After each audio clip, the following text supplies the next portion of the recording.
कहानी की शुरुआत होती है वर्ल्ड वॉर 2 के दौरान। साइटो नाम के एक जापानी बिजनेसमैन को कुछ दूसरे बंदियों के साथ जापान वापस भेजा जा रहा था, जहां उन्हें गुलामी में काम करना पड़ेगा। साइटो को सबसे दूर अकेला रखा गया था। जल्द ही 2 पहरेदार उसे शिप के कमांडर के पास ले गए। कमांडर ने उसे नफरत भरी नजरों से देखा और कहा कि अपने देश से गद्दारी करना माफी के लायक नहीं है, लेकिन मौत की सजा तो बहुत आसान होगी तुम्हारे लिए। जो गुनाह तुमने किया है उसके लिए काफी नहीं है। तभी कुछ दूसरे सिपाही ब्रॉन्सन नाम के एक दूसरे कैदी को पकड़ के ले आए। ब्रॉन्सन ब्रिटेन से था। उसके अंदर जापानी लोगों के लिए गहरी नफरत भरी हुई थी। कमांडर ने फिर अपना प्लान बनाया। इन दोनों की जितनी भी जिंदगी बची है उस दौरान ये जंजीरों से एक दूसरे से बंधे रहेंगे। सिपाही आगे बढ़े और दोनों के पैरों को हथकड़ी से जोड़ दिया। ब्रॉन्सन ने कहा कि मुझे मार दो, बस एक जापानी के साथ मत बांधो, लेकिन किसी ने उसकी बात नहीं सुनी। ऐसा लग रहा था मानो यही उनकी किस्मत है। लेकिन तभी उस जहाज के ऊपर दुश्मनों का हमला हो गया और वहाँ जितने भी सिपाहियों को बंदी बना रखा था उन सब ने बगावत शुरू कर दी। ब्रॉन्सन और साइटो इस मौके का फायदा उठाकर भागे और सिपाहियों के साथ लड़े। एक सबमरीन ने जहाज के करीब आकर उस पर मिसाइल चला दी। कैबिन में सिर्फ ऑफिसर और दोनों बंदी बचे हुए थे। कमांडिंग ऑफिसर ने बंदूक निकाली उन दोनों को मारने के लिए, लेकिन ब्रॉन्सन ने बड़ी तेजी से साइटो को पकड़ा और दोनों समुद्र में कूद गए, इससे पहले कि पूरा जहाज ही फट जाए। कुछ घंटों बाद ब्रॉन्सन तैरते हुए साइटो को एक सुनसान आइलैंड तक ले गया। जमीन पर पहुंचकर वो बेहोशी में गिर पड़ा। अगले दिन साइटो ने उठकर सोचा कि ये सब एक बुरा सपना था, लेकिन जब उसने अपने पैर में जंजीर देखी तो सच से सामना हुआ। उसने ब्रॉन्सन को जगाने की कोशिश की, लेकिन वो बेहोश पड़ा रहा। पास में एक सिपाही की लाश भी मिली जो किनारे पर बहकर आ गई थी और साइटो ने उसकी बंदूक निकाल ली। अब वो सोच ही रहा था कि ब्रॉन्सन को गोली मारकर आजाद हो जाए, लेकिन ब्रॉन्सन ने अचानक उठकर उस पर हमला कर दिया। दोनों के बीच में जबरदस्त लड़ाई हुई। जब वो दोनों समुद्र के किनारे लड़ रहे थे तभी पानी से एक भयानक सी चीख सुनाई दी। ब्रॉन्सन ने साइटो को समुद्र में धकेलने की कोशिश की, लेकिन साइटो के घायल पैर से खून बहने लगा, जिसे सूंघकर वो अनजान जीव उनके पास आने लगा। इस जीव ने ब्रॉन्सन को झटके से खींचा और उस पर हमला किया। तेज पंजे और बिजली जैसी रफ्तार। साइटो ने तुरंत बंदूक उठाई और पहले ब्रॉन्सन पर निशाना साधा, लेकिन ब्रॉन्सन को न मारते हुए उस जीव को मार दिया। वो जीव पीछे हटा और पानी में गायब हो गया। ब्रॉन्सन अब घायल हो गया था। दोनों समझ गए कि इस आइलैंड पर उनकी आपस की दुश्मनी से कहीं ज्यादा खतरनाक कुछ और मौजूद है। दोनों ने एक समझौता किया ताकि जिंदा रह सके। बीच से थोड़ी दूर जाकर ब्रॉन्सन ने पूछा कि वो जीव क्या था, लेकिन वो दोनों अलग भाषा बोलते थे, तो साइटो ने सिर्फ समझने का नाटक किया, लेकिन उसका चेहरा साफ दिखा रहा था कि वो जानता है कि उसने अभी क्या देखा है। साइटो कुछ वक्त के लिए चुप रहा, सोचता रहा कि आखिर कैसे बचा जाए, लेकिन आखिर में हताश होकर वो समझ गया कि यहाँ मरना तय है। लेकिन ब्रॉन्सन ने उसे तुरंत रोक दिया और कहा कि तुम पागल हो गए हो क्या। फिर उसने बंदूक की आखिरी गोली निकालकर साइटो को दी और कहा कि हम दोनों को मिलकर उस जीव से लड़ना होगा जो उनका पीछा कर रहा है। दोनों को कुछ सामान मिला जो समुद्र के किनारे बह कर आया था। ब्रॉन्सन ने एक सिगरेट का पैकेट ढूंढा और साइटो को पकड़ाई, लेकिन साइटो ने उसे लेने से मना कर दिया। उसकी आंखों से उदासी छलक रही थी। जब ब्रॉन्सन कुछ काम का सामान ढूंढ रहा था तो उसे एक नौजवान सिपाही की लाश वहाँ मिली, जो कि उसका अपना साथी था। वो रो पड़ा और कहने लगा कि ये तो बस एक जवान सा लड़का था, इसकी पूरी जिंदगी पड़ी थी अभी। वो जिंदा होता अगर साले जापानियों ने ये जंग न शुरू की होती तो। साइटो चाहे उसकी एक भी बात न समझ पाया हो, उसके दर्द को पूरी तरह महसूस कर पा रहा था। उसने ब्रॉन्सन को पानी पिलाया। ब्रॉन्सन ने पानी पी लिया और वो दोनों मिलकर रात के लिए और चीजें इकट्ठा करने लगे। जब अंधेरा हुआ तो दोनों ने मिलकर काम चलाने के लिए कैंप बनाया। ब्रॉन्सन ने अपना जूता पहनने की कोशिश की, लेकिन जंजीरों की वजह से उसे दर्द हो रहा था और वो जूता नहीं पहन पाया। तब साइटो को समझ आया कि उसने एक मरे हुए सिपाही के बड़े जूते ले लिए थे और उसने एक जूता ब्रॉन्सन को दे दिया, लेकिन ब्रॉन्सन ने उसे पहनने से साफ मना कर दिया, क्योंकि वो किसी भी जापानी चीज को हाथ तक नहीं लगाना चाहता। साइटो ने कुछ क्रैब्स पकड़े और अपने नए साथी को खिलाए। ब्रॉन्सन जो अब दिनों से भूखा था उसे लेने के लिए पहले तो हिचकिचाया, लेकिन फिर उसने खाना ले लिया, लेकिन वो क्रैब उसके हाथों से मिट्टी में गिर गया।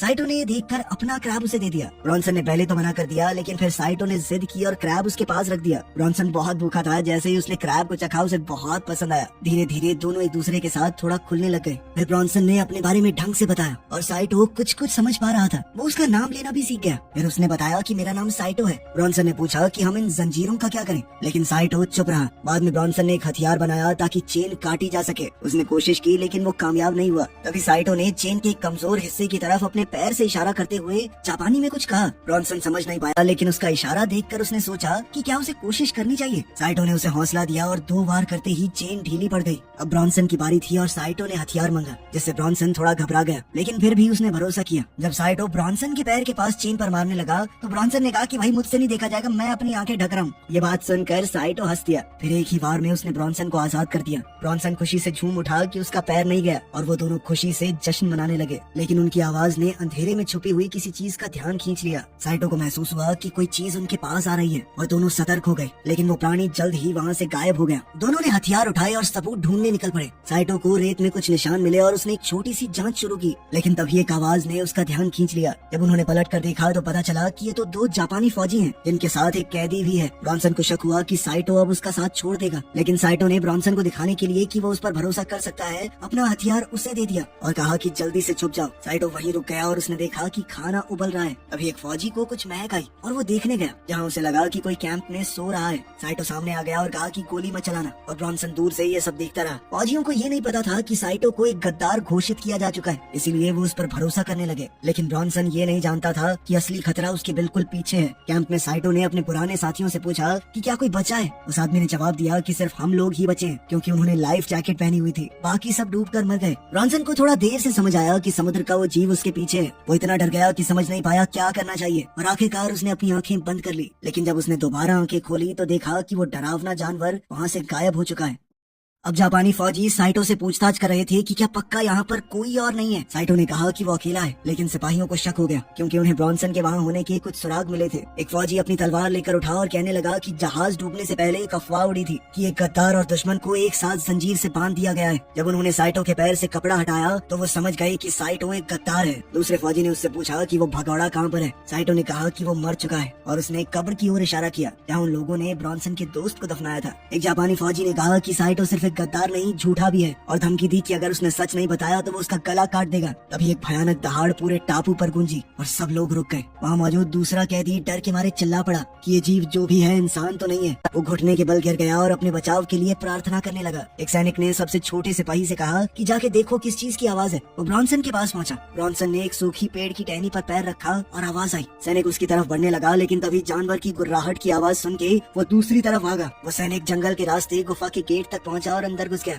उसे ये नहीं पता था कि ये जीव गेट के पत्थरों के बीच ही छुपा हुआ है। इसी बीच ब्रॉन्सन ने अपने दोस्त को बचाना चाहा। गुफा के अंदर जीव सैनिक के पीछे से निकला। सिपाही ने घूमकर अपनी तलवार से उस पर वार किया, लेकिन उस जीव ने सिपाही का हाथ झट से तोड़ दिया। उसकी चीख पूरे टापू पर गूंजने लगी। दूसरे सिपाही ने सोचा कि ये साइटो की वजह से हुआ है, तो वो उसे मारने गया, लेकिन ब्रॉन्सन ने उस पर वार करके उसे ही मार डाला। जब ब्रॉन्सन उस पर गोली चलाने ही वाला था, तभी जीव ने सिपाही का सर उन पर तोड़कर फेंक दिया और एक भयानक चीख मारी। दोनों वहाँ से छुपने के लिए भागे। जीव घायल सिपाही के पास पहुँचा और उसे पूरा खत्म कर दिया। दूसरा कैदी भी भागा, लेकिन जीव उस पर चढ़ गया और उसे भी मार डाला। ब्रॉन्सन और साइटो दूर से ये सब देख रहे थे। उन्होंने तय किया कि उन्हें निकलना चाहिए, लेकिन जीव ने उन्हें भी देख लिया और पीछा करने लगा। दोनों जंगल की तरफ दौड़ने लगे और साइटो मशेटी से रास्ता साफ करता गया। ब्रॉन्सन ने कहा कि मेरे पास एक प्लान है और हम दोनों को रुकना चाहिए, लेकिन साइटो को उसकी भाषा समझ नहीं आई और वो आगे बढ़ता गया। ब्रॉन्सन लड़खड़ा कर पीछे रह गया और वो जीव तुरंत उस तक पहुँच गया। घबरा कर ब्रॉन्सन ने गोली चला दी, लेकिन गोली चूक गई। उसकी आखिरी गोली बर्बाद हो गई थी। उस जीव ने ब्रॉन्सन का गला पकड़ लिया और उसे मारने के लिए अपना पंजा उठाया, लेकिन साइटो ने अचानक वापस आकर उस जीव पर हमला कर दिया, जिससे ब्रॉन्सन छूट गया। दोनों इस मौके का फायदा उठाकर वहाँ से भागे, लेकिन एक ढलान में फिसलकर नीचे गिर गए, जिसमें दोनों को ही काफी चोट लगी और वो घायल हो गए। अगले दिन वो दोनों बहुत ज्यादा घायल थे। जब उनकी आंखें खुली, साइटो ने देखा कि उसके सीने में एक तीखी चीज घुसी हुई थी। तेज दर्द के साथ उसने उठकर मुश्किल से उस तीखी चीज को निकाला।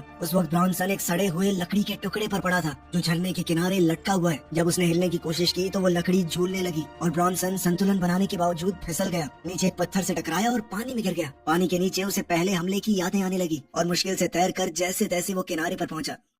साइटो को दूसरी तरफ मरे हुए सिपाही की कटाना मिल गई। अब दोनों अलग हो चुके थे और नदी के साथ साथ चल रहे थे। झरने के ऊपर से उस जीव ने एक दिल दहला देने वाली चीख मारी, जो जंगल में गूंज उठी। उन दोनों को ही ये चीख सुनाई दी। दोनों चौकन्ने हो गए और साइटो, जो कि नदी से पानी पी रहा था, ठहर गया और अपने दोस्त को ढूंढने निकल पड़ा। ब्रॉन्सन अकेले ऊपर चढ़ता रहा जब तक एक बड़े झरने तक नहीं पहुंच गया, जो उसके आगे का रास्ता रोक रहा था। उसने फिर भी किसी तरह आगे बढ़ने का फैसला किया। शाम होने लगी और वो दोनों अभी भी अलग अलग थे। साइटो अब नदी के किनारे से निकलने की कोशिश कर रहा था, लेकिन लाख कोशिशों के बाद भी वो ब्रॉन्सन को ढूंढ नहीं पाया। इसी बीच ब्रॉन्सन झरने पर पहुंचा और सोचा कि थोड़ा आराम कर लिया जाए, लेकिन उसे पास से ही कुछ आवाजें सुनाई देने लगी। साइटो अभी भी जंगल में भटक रहा था। उन आवाजों को सुनकर वो चौकन्ना हो गया। ब्रॉन्सन आखिरकार गहरे हिस्से से बाहर आया और किनारे पर बैठ गया, लेकिन तुरंत ही उसने अपने बाजू में किसी की मौजूदगी महसूस की। जब वो देखने के लिए मुड़ा तो एक बड़ा मगरमच्छ वहाँ पर था। कोई चारा न देखकर वो बिना हिले शांत लेटा रहा। मगरमच्छ ने सिर्फ देखा और फिर पानी में लौट गया। ब्रॉन्सन अभी भी डरा हुआ था। वो चुपचाप उठा और चलने लगा। वो झरने पर ऊपर पहुँचने ही वाला था, पर तभी वो फिसल गया और उसी समय उसे वो जीव दिखाई दिया जो अब साइटो के दिए हुए घाव पर कुछ लगा रहा था।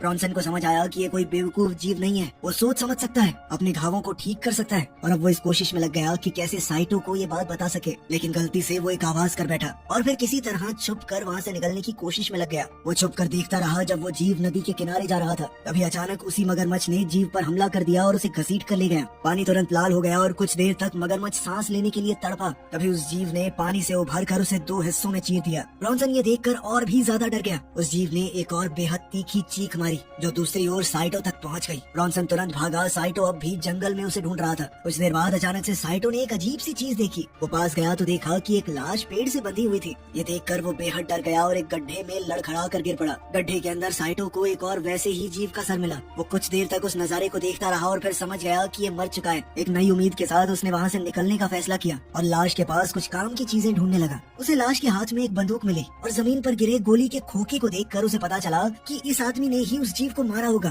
फिर साइटो ने बंदूक भी उठा ली। अब उसके पास एक कटाना और एक पिस्टल थी। तो अब उसने सोचा कि मैं भी उस जीव का शिकार करूंगा। रास्ते में उसे एक टूटे हुए प्लेन का मलबा मिला और वो पानी में उतर कर उस तक पहुंचा। जब वो उस आधे डूबे हुए प्लेन के अंदर गया तो उसे कुछ चीज दिखाई दी। इसी दौरान ब्रॉन्सन ने भी प्लेन के एक और टुकड़े को ढूंढ निकाला और वो भी उसी प्लेन तक पहुंचा। प्लेन के अंदर जाने से पहले उसने कुछ रद्दी लोहे के टुकड़ों से एक काम चलाऊ सा हथियार बनाया। फिर वो प्लेन के अंदर गया और वहाँ उसे फ्लेयर गन, लाइटर, सिगरेट्स और कुछ और भी चीजें मिली। लेकिन एक चीज ने उसकी नजर खींच ली। उस चीज को पकड़ने के चक्कर में वो फिसल गया और उसने देखा कि प्लेन के पंख में कुछ अटका हुआ है। जब उसने करीब से देखा तो पता चला कि वो एक बम है। इस बम को देखकर उसे एक आइडिया आया।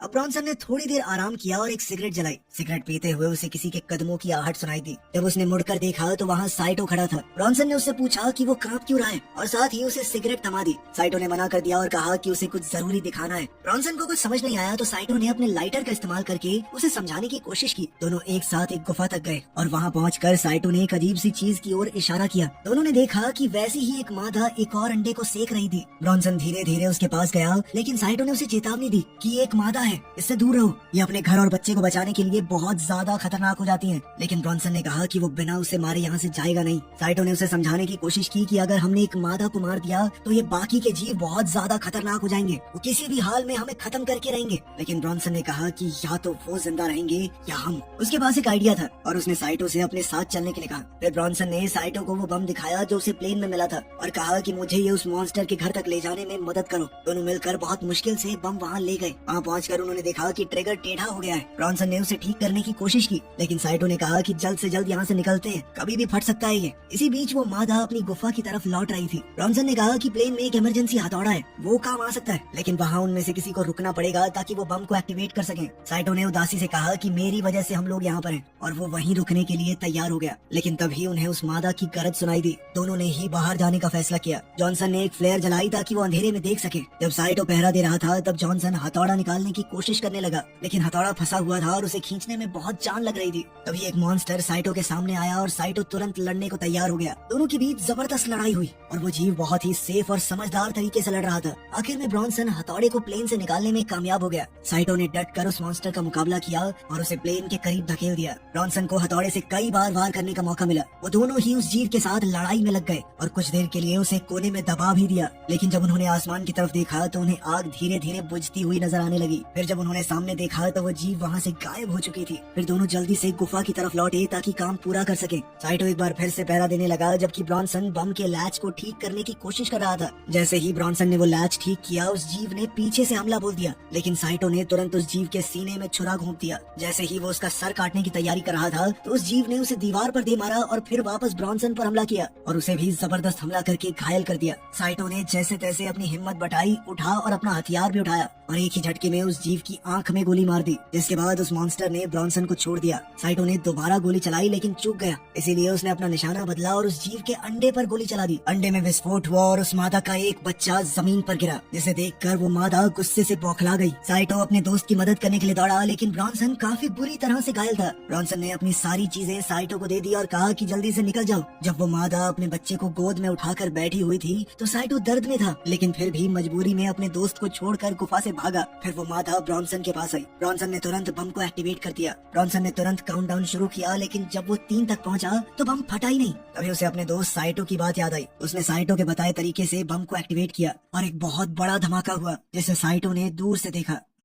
अपने दोस्त को खोकर साइटो बहुत उदास हो गया। फिर उसे वही भयानक चीख सुनाई दी और उसे समझ आ गया कि वो जीव अभी भी जिंदा है। अब उसने झाड़ियों के बीच से भागना शुरू किया और वो मादा भी उसका पीछा करते हुए जंगल के रास्ते से भाग रही थी। साइटो समुद्र के किनारे पहुंचा और निराश होकर घुटनों के बल गिर गया। लेकिन फिर उसे अपने दोस्त की कुर्बानी याद आ गई और गुस्से में उसने लड़ने का फैसला किया। जैसे ही वो मादा समुद्र किनारे पहुंची और देखा कि कोई उसके सामने घुटनों पर बैठा है तो वो एक ही झटके में उस पर झपट पड़ी। लेकिन वो एक जाल था। साइटो रेत से उठा और उस जीव के सामने खड़ा हो गया। उसने उस जीव पर वार किया लेकिन खुद भी घायल हो गया। उसने हार नहीं मानी और उस जीव का सामना करने के लिए दोबारा खड़ा हो गया। उसने उस मादा को ये कहकर ललकारा कि मार दिया ना तेरे बच्चे को, आजा। जैसे ही उसने साइटो पर वार किया, साइटो ने उसके पेट को चीर डाला और वो मादा जमीन पर गिर पड़ी। उस कमजोर पड़ चुकी मादा के पास गया और उसके ऊपर झुककर अपनी तलवार निकाली। लेकिन उसे मारने की बजाय उसने वो तलवार उसके पास ही जमीन में घुसा दी और कुछ कदम पीछे हटकर एक फ्लेयर गन को उठाने लगा। तभी जंगल की तरफ से कुछ और आवाजें आई और वो समुद्र के किनारे की तरफ चलने लगा। वहाँ वो आग जलाने की कोशिश कर रहा था लेकिन फ्लेयर टूटा हुआ था। अब उसकी आखिरी उम्मीद भी टूट गई।